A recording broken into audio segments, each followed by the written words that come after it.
Magandang gabi po sa inyong lahat. Kung hindi man po tayo nakapag-testify ng pagpapasalamat sa ating Panginoong Diyos sa mga oras na ito ng panahon ng ating pasasalamat, mamaya uli pag ating pong paglabas, mayroong uling mga kamera na pwede nating i-express yung ating pagpapasalamat sa Panginoon. Simple lang, huwag tayo matatakot ha. Maganda na yung iba noong nakaraang Sunday, may nagsalita, pero merong iba hinabol pa, merong iba naman nahihiya. So, thank you Lord. Dudugtungan lang po natin yon. Thank you Lord. Ano yung dahilan? Bakit ka nagpapasalamat sa ating pong Panginoon? So, maikli lamang po yung mga testimony natin. Nais lamang po natin ding i-announce na this coming Sunday ay 5th Sunday po natin at normally 4th Sunday natin, Family Sunday, at ang 5th Sunday natin, kapag merong 5th Sunday, ay Youth Sunday naman po natin. Balita ko, pinaghahandaan ng mga kabataan yung kanilang special number dahil yung kanilang ginawang music, parang yung pagtuturo ng mga music, ba? Mga instrument, magiging recital daw nila sa darating na So isang organ daw, limang daliri, limang kamay ng mga bata, ng mga kids ang mga, sabi ko pa paano gagawin yun? So tingnan na lang po natin this coming Sunday. Okay, patuloy po tayong mag-aral ng salita ng Panginoon. Malapit na po tayong matapos sa Book of Hebrews.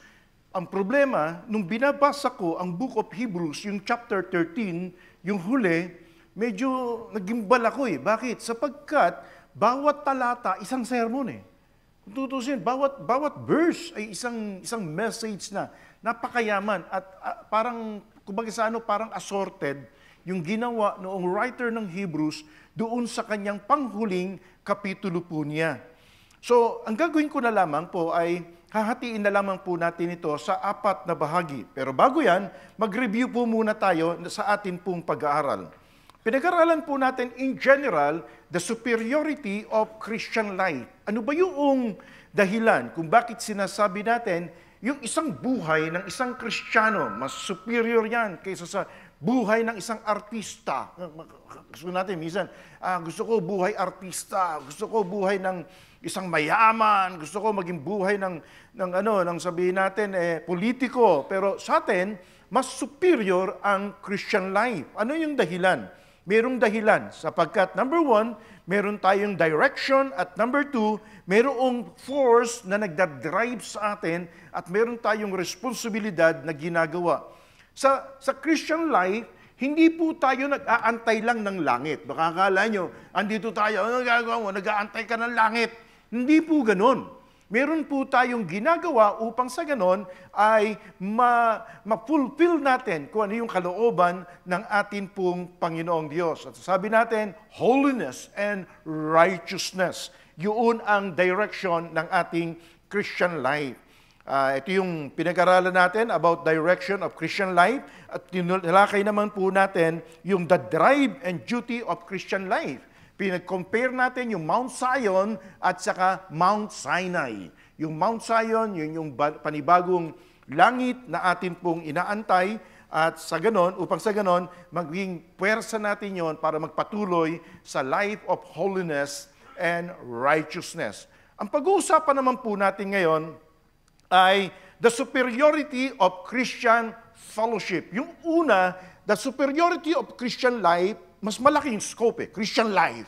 Ngayon naman po, mga kapatid, tatalakayin ko ay the superiority of Christian fellowship. Yung pinakitid ko ng konti. Yung bang samahan ng mga Kristiyano, samahan ng mga mananampalataya. Bakit natin sinasabi na ito ay superior? Sa Hebrews chapter 13, at meron pong 4 yan, mamaya ay sasabihin ko po sa inyo. Magkaroon lang muna tayo ng konting brainstorming lang. Tingnan ko lang kung meron tayong brain o storm lang. Tingnan po natin. Meron po bang pagkakaiba itong dalawang larawang ito? Itong dalawang larawang ito. Gusto ko meron sasagot na isa o dalawa kung meron mang tayong malakas ang loob dyan. Meron po bang pagkakaiba itong dalawang larawang ito? Halos parehas lang naman yan. Ito ay 6, ito naman ay 7. Ito naman ay 1, 2, 3, 4, 5, 6, 7, 8 or 9. So, meron po bang pagkakaiba o wala?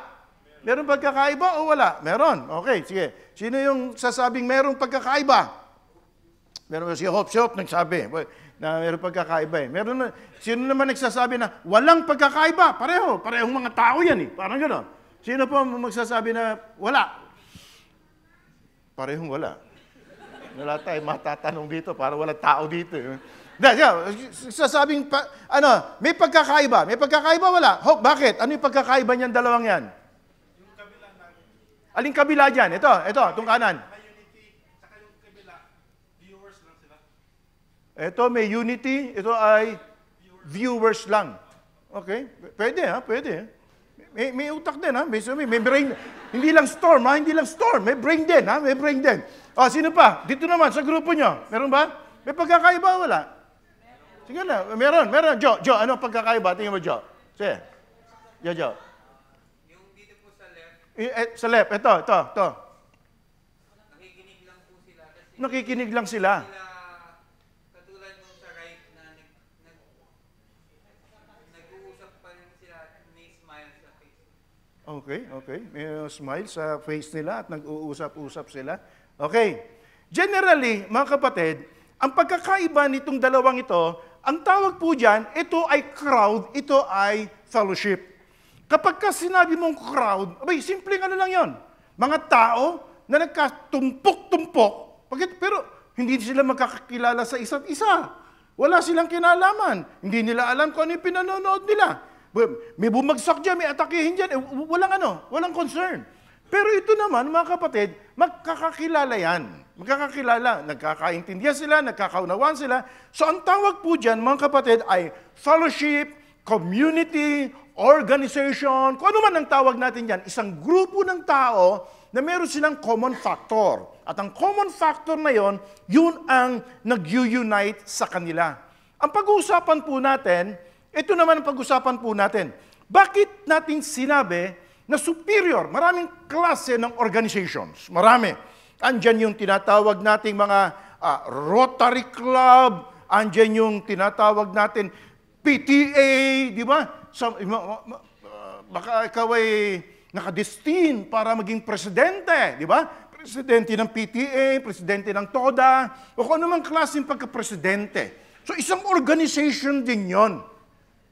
Nung nakikinig ako ng balita, nung pinasok ni PNP Chief Bato de la Rosa, yung Muntinlupa, nakakita siya ng maraming organization. Mga grupo.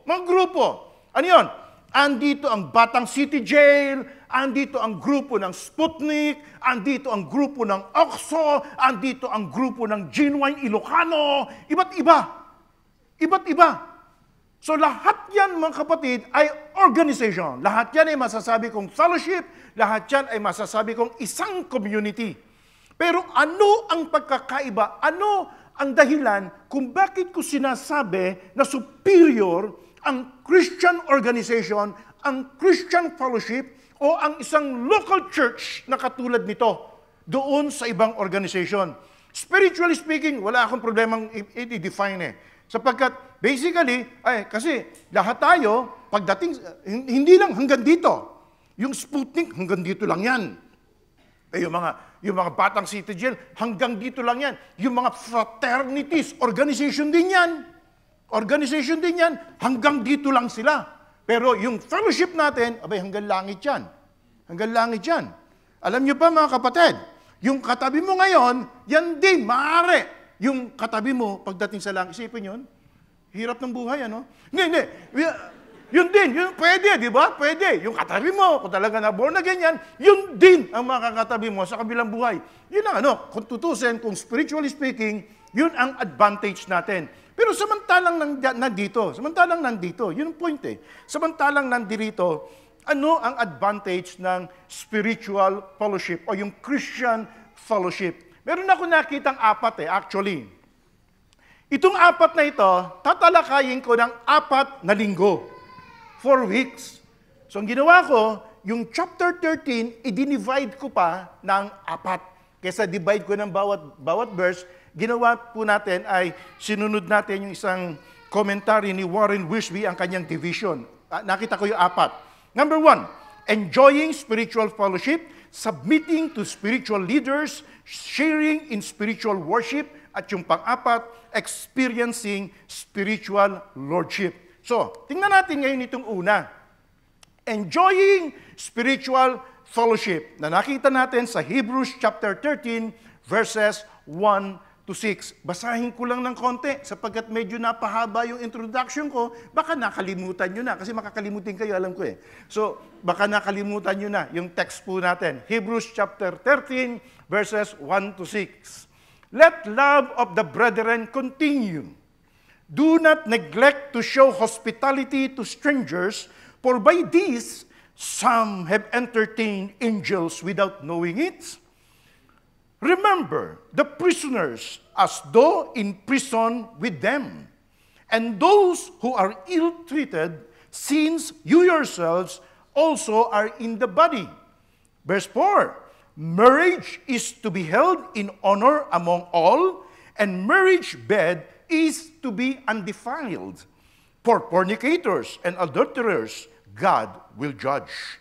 Make sure that your character is free from the love of money, being content with what you have. For he himself has said, I will never desert you, nor will ever forsake you. So that we confidently say, the Lord is my helper, I will not be afraid. What will man do to me? Bakit kinakailangan na ma-enjoy natin ang fellowship? So, ito yung gusto kong mangyari. Actually, ito po yung palagi nating panalangin eh. Yung pagdating mo sa fellowship, sisiguraduhin mo na mag-i-enjoy ka. Na i-enjoy mo yung samahan ng mga Kristiyano. Ano yung dahilan? Bakit po tayo mag-e-enjoy sa fellowship? Sapagkat mayroon pong 5 kadahilanan. Number 1, brotherly love. Number 2, hospitality. Number 3, concern. Number 4, loyalty and purity. And number 5, contentment. Sapagkat ito yung mga bagay na ini-enjoy natin, yung pinagsasaluhan po natin. Para lang sa ganon ay maging maligaya at masaya ang Christian fellowship. Una, tingnan po natin ang brotherly love. Banggitin nga po natin, brotherly love. Yun ang nakasulat sa verse 1. Sabi sa verse 1, let love of the brethren continue. Siguro una nyo mapapansin, bakit nakalagay continue? Bakit nawala ba? Parang nga, bakit nawala ba? Para ba yung pag sinasabi namin, oy, renewal of marriage vows. Sarap pakinggan. Pero sasabihin ng iba, bakit? Na-expired ba? Kasi kalagay, inire-renew, parang lisensya. Oh? Nire-renew, bakit? Na-expired ba? Kaya ba't natawag recommitment o basta bahala kayo kung natawagin dyan. Pero ito, nakalagay dito, brotherly love. Let love of brethren continue. Bakit? Tumitigil ba? Sa palagay ko, meron eh. Meron dahilan kung bakit sinulat ng author yan. Tingnan po natin yung context. Basahin natin ang isang commentary at tingnan natin ano nangyayari nung panahong isinulat po ang Book of Hebrews. Ito yung sabi. The basis for this fellowship is brotherly love. As Christians, these Hebrew people, no doubt, had been rejected by their friends and families. Tapos sabi rito, but the deepest kind of fellowship is not based on race or family relationship. It is based on the spiritual life we have in Christ. A church fellowship based on anything other than love for Christ and for one another simply will not last. Ganito pala yan. Noong unang panahon, yung mga Hebrews, kapag ka nakitang ikaw ay Kristiyano, i-renounce ka. Itatakwil ka nila. Kaya dumaan sila ng mga persecutions eh. Yung bang, dito nangyayari, di ba? Kapag ka may na-converting mga pinsan natin, mga anong gagawin nila? I-renounce po yan. Itatakwil po yan. Ganun na nangyari nun. So, ang sabi dito, pagdating mo ngayon sa isang fellowship, yung mga rejected, Yung mga tiniwalag sa isang samahan, yung itiniwalag ng kanyang pamilya, yung isinumpa ng kanilang mga magulang dahil sa pagpapalit mo ng pananampalataya, magmahalin mo. Brotherly love. So ito ang basis ng fellowship po natin, mga kapatid. Ito po yung dahilan kung bakit po natin ini-enjoy ang fellowship. Bakit? Sapagkat yung pag-ibig ng ating Panginoong Diyos, binigyan tayo ng pag-ibig ng ating pong Panginoon para magmahalin po natin yung ating kapwa. Tingnan natin yung kapwa natin. Tingnan niyo po natin yung kapatid sa pananampalataya. Aba, pag sinabi mong kapatid sa pananampalataya, iba-iba tayong background, ha? Kung merong isang mahirap pag-isahin, lalo na, yung mga Pilipino raw mahirap daw pag-isahin. Dito ko rin yata na ano yun.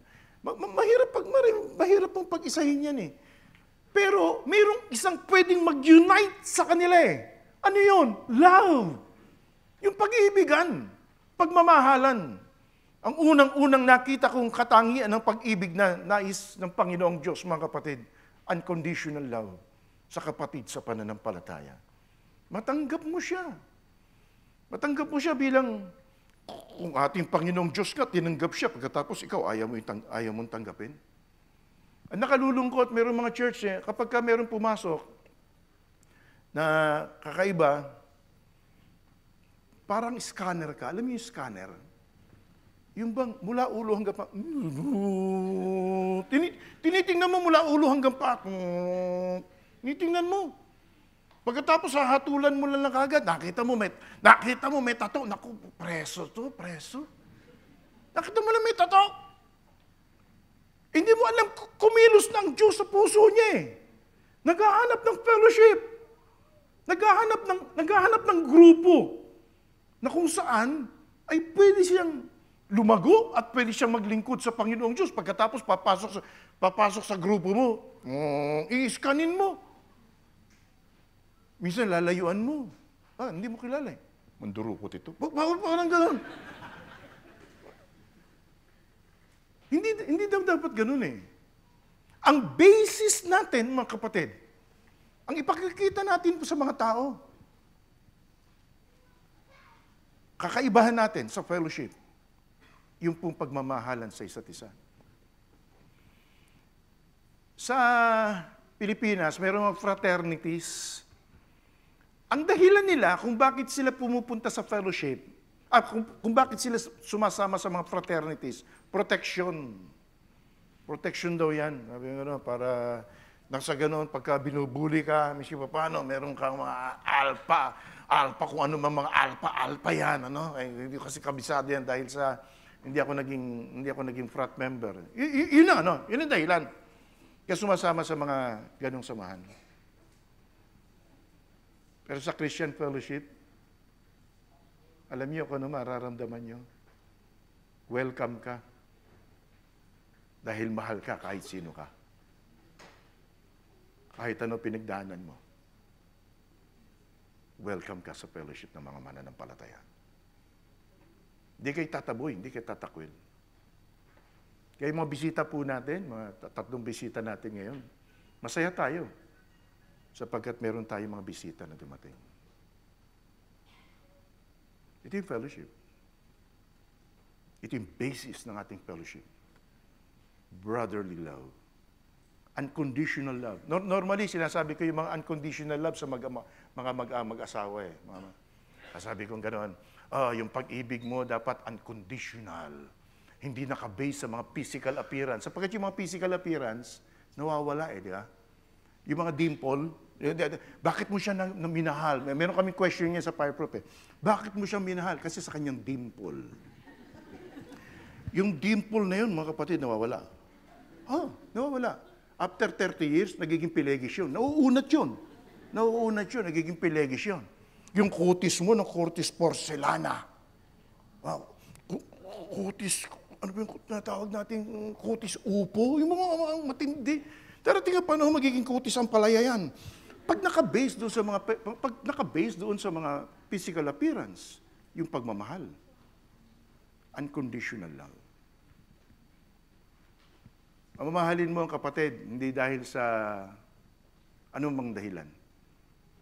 kung dahil binigyan ka ng Panginoong Diyos ng pagmamahal sa kapatid sa pananampalataya. So ito yung unang dapat natin enjoy. Kaya maganda yung ano eh. Ito, maganda pa to. By this, all men will know that you are my disciples. Ito yung mag-identify sa atin, ano? Ano yung mga dahilan? If you have love one another. Kung tayo nagmamahalan sa isa't isa. Ganda yung sinabi sa 1 Peter chapter 4, verse 8, above all, keep fervent in your love for one another, because love covers a multitudes of sins. Pag pala, kukorek ko lang ha, baka mamaya magkaroon kayo ng misinterpretation. Bakit ko kukorek? Sabi nga nun dito, above all, keep fervent in your love for one another, because love covers a multitudes of sins. Minsan kasi yung iba, ginagamit ito, pastor, pwedeng gamitin yan na yung pagmamahal, nagko-cover ng mga utang. Yung mga utang ng kapatid. Hindi yun hindi sakop dito yun mga kapatid Makakala natin pastor, dapat talaga magmahalan sa isa't isa. Sakop dito yung mga utang ko. Hindi sakop yung mga utang. Utang dapat bayaran yan, mga kapatid. Ito yung nakalagay, multitudes of sins. Kung nagkasala man yung mga kapatid, karoon ng pagkakulang sa'yo, nagkaroon man ng pagkakasala sa'yo, naichismis ka, o ano man nagawa sa'yo, patawarin mo. Pagka nagmamahalan, sagana yung pagpapatawad. Ipapatawaran sa isa't isa. Okay. Yan po natin ang pangalawa. Hospitality. Bakit sa fellowship merong hospitality? Nakalagay dito. Do not neglect to show hospitality to strangers, for by this some have entertained angels without knowing it. Okay. Talong kagad tayo sa application. Sa Pilipinas, pwede ba nating i-apply ito? Meron kumatok sa bahay mo. Strangers eh. Sabi nga nun dito, entertainin mo. Papasukin mo. Baka sakaling nag-e-entertain ka ng anghel. Lalo na maganda. Ganda, papasok sa'yo. Tapos makikisuyo, makikitulog. Kung ano mga hinanaing, naglaya siya sa bahay niya, kung ano man yung kwento. Tanong, Pilipinas, papapasukin mo ba? Laki issue yan, ha? Noon sabi, pastor, ano yan? Sa bagong tipan yan, 2,000 years ago. Pero ngayon sa Pilipinas, baka mamaya pinapasok mo, akit bahay. Tama ako. Di ba pwede, di ba? Baka nga, patayin ka pa eh. Hindi mo alam eh. Baka hindi anghel eh.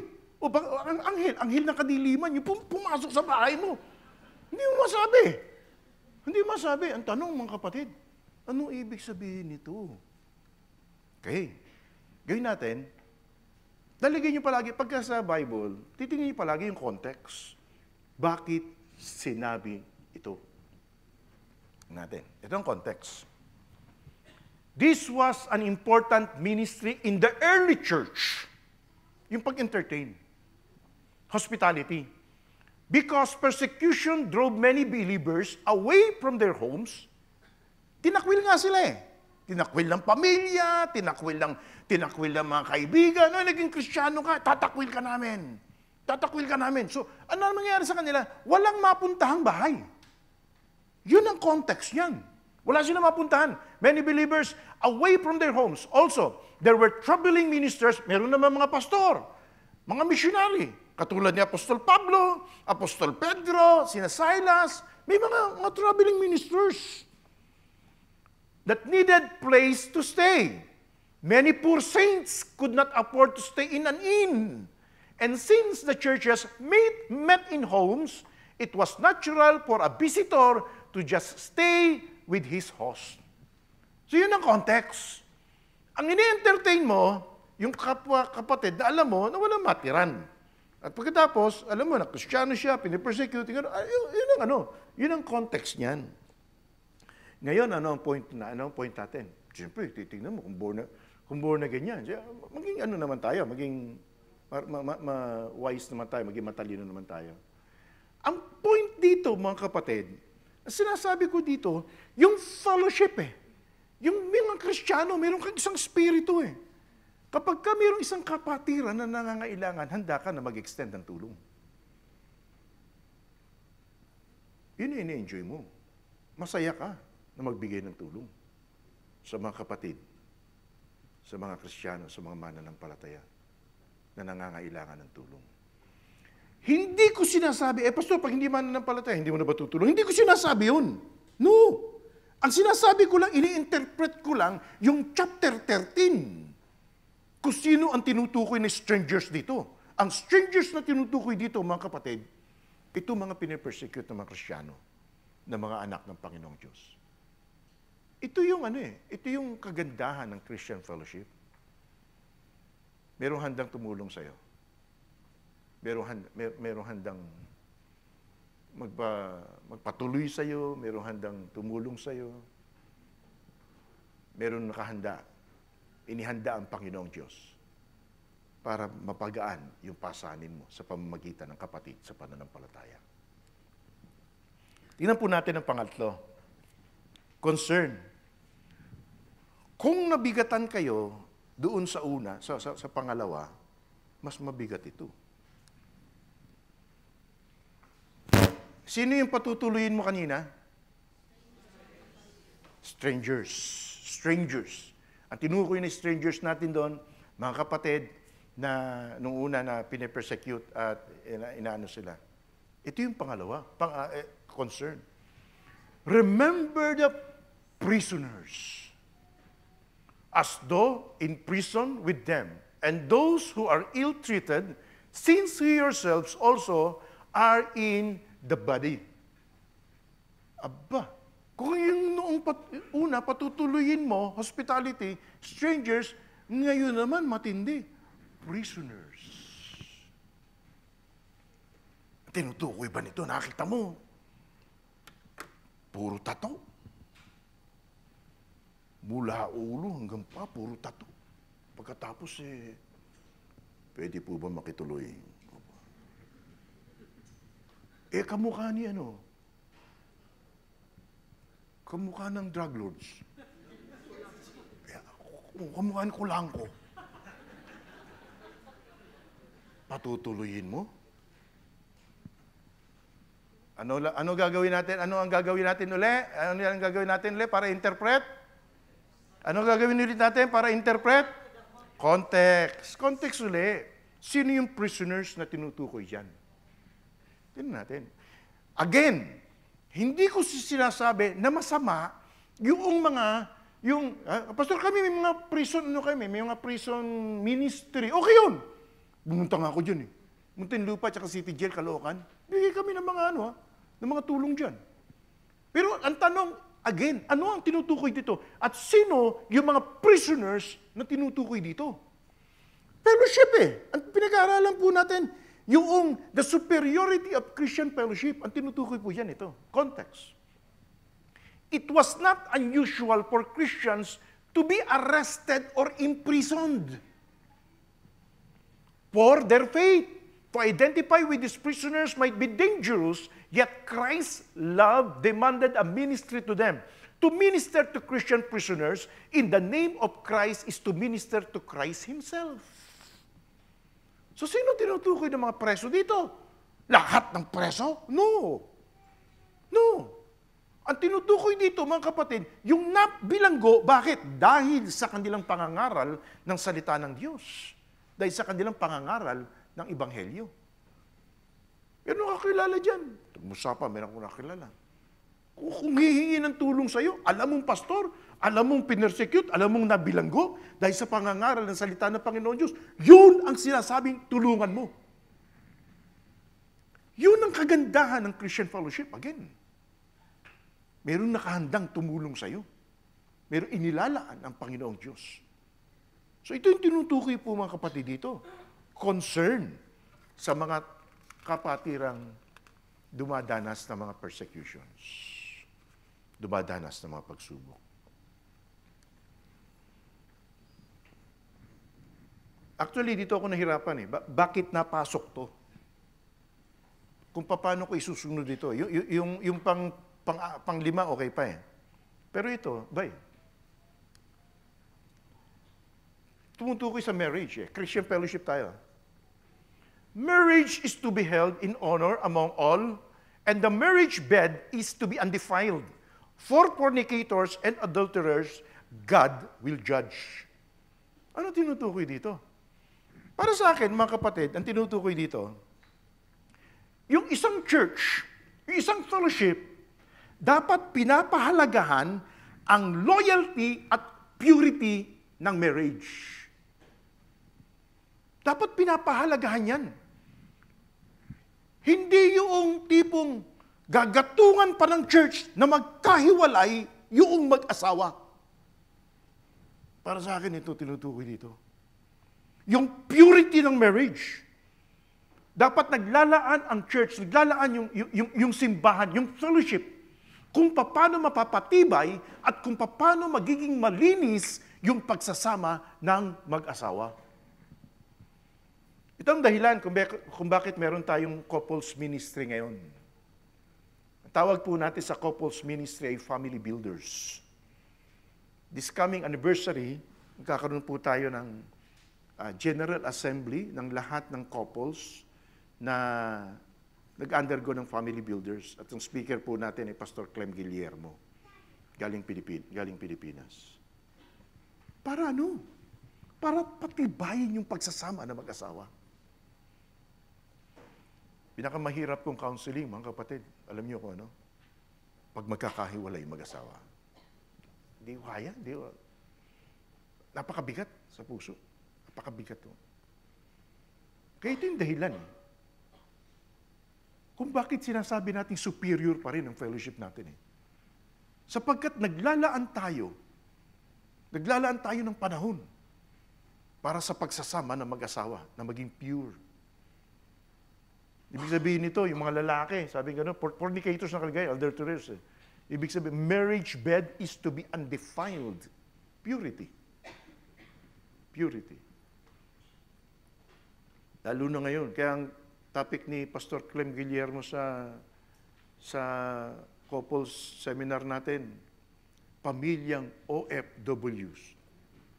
Pamilyang OFWs. Building a strong foundation for the family. Kasi magkalayo nga eh. Yung mahirap eh. Magkakalayo, pamilyang OFWs. Paano magiging pure? Paano mananatiling magiging pure? Ang mga taga-FCC pa, mga lalakihan na FCC, gagandang lalaki. Yung mga tipong habulin ng chicks, katulad ng kanilang pastor. Medyo mahirap ha. Medyo mahirap ang kalalagayan namin. Kaya yung misis ko, bantay sarado ako, mga kapatid. Ito yung tsurang to. Habulin tayo. Ang point natin, ang puntos lang po natin, ang church, dapat naglalaan ng panahon, naglalaan ng ministry para patibayin ang pagsasama ng mag-asawa. Maganda yung pang-lima, pero konti na lang panahon natin eh. Contentment. Tingnan natin ang verse 5. Make sure, again, enjoying spiritual fellowship po tayo. Make sure that your character is free from the love of money. Being content with what you have, for he himself has said, I will never desert you, nor I will ever forsake you. Alam niyo pag ako minsan, kung bakit hindi ka nasisiyahan sa fellowship, wala kang contentment. Paano mo nalalaman kapag wala kang contentment? Dalawa. Una, hindi ka masaya. Hindi ka makapagpasalamat sa mga bagay na nasa iyo. palagi mo nakikita, yun nasa kapatid. Ito yung pangalawa na niya. Hindi mo tuloy mapagpasalamatan din kapag yung kapatid sa pananampalataya ay pinagpala ng Diyos. Para bang tipong ganito? Halimbawa, ikaw ang mobile mo ay 3210. Bawa lang naman. Bawa lang naman. Wala nang Nokia ngayon. Nokia pa rin ang Nokia pa rin ang mobile mo. 3210. Pagkatapos, pakikitaan ka ng isang kapatid. Ilalabas, 6S, ganun kalapat. Takip ang mukha. Pagka inilabas. Wala ka daw contentment kapag hindi ka masiyahan doon sa bagay na ibinigay sa iyo ng Panginoong Diyos. At pangalawa, wala ka rin contentment kapag hindi ka makapagpasalamat, hindi ka makapag-enjoy, kapag yung isang kapatid naman pinagpala ng Panginoon. Tumaas ang sahod niya. Magsiselos ka. Sa halip na maging masaya ka, bakit siya lang ba anak ng Diyos? Ikaw, tagal mo na sa trabaho, hindi pa nag-i-increase. Ang nangyari lang sa'yo, tumaas lang ang pwesto mo. Dati nasa ground floor ka, nilagay ka sa second floor. Yun lang ang nangyari. Pero hindi nag-increase yung sahod mo. Nagsiselos ka tuloy sa kapatid sa pananampalataya. Hindi ka makapagpasalamat sa Panginoon. Isang characteristics ng kawalan ng contentment, mga kapatid, kawalan ng pagpapasalamat sa Diyos. Kaya mamaya, pagka meron kayo interview, ambush, dapat meron kayong thank you, Lord, ha? Pag wala kayong thank you, Lord, ibig sabihin, baka hindi ka nasisiyahan sa mga bagay na binibigay ng Panginoong Diyos. Contentment. Ang satisfaction natin hindi sa material na bagay. Ang satisfaction natin sa Diyos. Kaya, ibig sabihin, pag ang satisfaction mo sa Panginoong Diyos, kung ano ibigay sa iyo ng Diyos, masaya ka. Tandaan po natin yan. Kapag ang satisfaction mo ay nasa Diyos, hindi sa mga bagay na ibinibigay ng Diyos, kahit ano ang ibigay ng Panginoong Diyos, masaya ka, may contentment ka. Sapagkat alam mo na hindi nagkakamali ang Panginoong Diyos. Kaya unahin na natin, sa itsura na natin, maging masaya ka na dyan, mga kapatid. Maging thankful ka na dyan sa itsura natin. Huwag nyo nang hanapin yung itsura ko. Kunti lang kami. Kunti lang kami na meron ganito. Kaya maging masaya na po tayo dyan. Makontento na po tayo. Maganda yung sinabi sa Psalms 90:14. Tingnan ko kung nandito. Nandito ba yun? Ay, meron yan. Satisfy. Sabay-sabay nga po tayo. Satisfy us in the morning with your loving kindness, that we may sing for joy and to be glad all our days. Sino magsasatisfy sa'yo? Diyos lang. Satisfy us, O Lord, and we will sing for joy all the days of our life. Itong kailangan po natin. Ma-realize natin, ang contentment po natin, hindi sa material na bagay. Sapagkat ang material na bagay, nawawala yan. Nawawala. Pero ang Diyos, hindi nagbabago, hindi pwedeng mawala ang atin pong Panginoon. Superior ang Christian life. Bakit? Nai-experience natin ang brotherly love, hospitality, concern, loyalty and purity, and contentment. This is the Word of God. Ito ang salita ng Panginoon. God bless us all, mga kapatid.